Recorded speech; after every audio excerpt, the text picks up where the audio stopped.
ಮಣ್ಣೆತ್ತಿನ ಅಮಾವಾಸ್ಯೆ ಪ್ರತಿ ವರ್ಷದಂತೆ ಈ ವರ್ಷವೂ ಕೂಡ ನಾವು ಈ ಎತ್ತುಗಳನ್ನು ತಯಾರಿಸ್ತಾ ಇದ್ದೀವಿ. ಗ್ರಾಮೀಣ ಭಾಗದ ಎಲ್ಲ ಜನರು ಕೂಡ ಅವುಗಳನ್ನು ಗ್ರಾಮದ ಎಲ್ಲ ಜನರು ಈ ಮಣ್ಣೆತ್ತಿನಗಳನ್ನು ತೆಗೆದುಕೊಂಡು ಹೋಗಿ ಅಮಾವಾಸ್ಯೆಯ ದಿನ ಪೂಜೆ ಮಾಡ್ತಾ ಇರ್ತಾರೆ. ಪ್ರತಿ ವರ್ಷ ಅದೊಂದು ನಂಬಿಕೆ.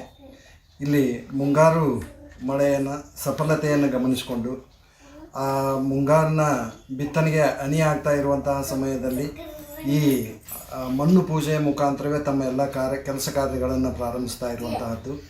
ಅದಕ್ಕಾಗಿ ಪ್ರತಿ ವರ್ಷ ನಾವು ಗ್ರಾಮದ ಎಲ್ಲ ಜನರಿಗೂ ಸಾಕಾಗುವಷ್ಟರ ಮಟ್ಟಿಗೆ ಎತ್ತುಗಳನ್ನು ಪ್ರತಿ ವರ್ಷ ಮಾಡ್ತಾ ಇರ್ತೀವಿ. ಇದನ್ನು ನಮ್ಮ ಹಿರಿಯರ ಕಾಲದಿಂದಲೂ ಮಾಡ್ಕೊಂಡು ಬಂದಿರುವಂತಹದ್ದು. ನಮ್ಮ ತಂದೆಯವರು ಕೂಡ ಮಾಡ್ತಾಯಿದ್ರು.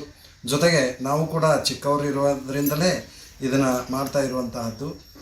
ವರ್ಷದಂತೆ ಈ ವರ್ಷವೂ ಕೂಡ ನಾವು ನೂರಾರು ಎತ್ತುಗಳನ್ನು ಮಾಡಿದ್ದು.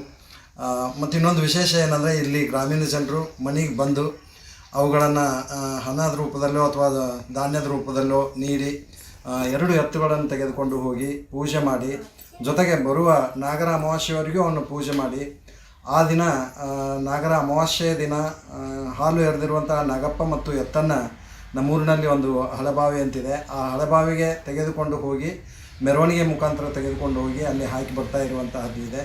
ಇದರ ಪೂಜೆ 1 ತಿಂಗಳವರೆಗೂ ನಡೀತಾ ಇರುವಂತಹದ್ದು. ಪ್ರತಿ ಮನೆಯಲ್ಲಿಯೂ ಕೂಡ ಅದು ತಲಾಂತರದಿಂದ ನಡೆದುಕೊಂಡು ಬಂದಿರುವಂತಹದ್ದು. ನಾವು ಇತ್ತೀಚಿನ ಆಧುನಿಕ ಜಗತ್ತಿನಲ್ಲಿ ಈ ರೀತಿಯಾಗಿರುವಂತಹ ಎಷ್ಟೋ ಬದಲಾವಣೆಗಳಿದ್ದರೂ ಕೂಡ ಈ ನಮ್ಮ ಗ್ರಾಮದಲ್ಲಿ ಇದು ಇಂದಿಗೂ ಕೂಡ ಚಲಾವಣೆಯಲ್ಲಿರುವಂತಹದ್ದು ಇದೆ.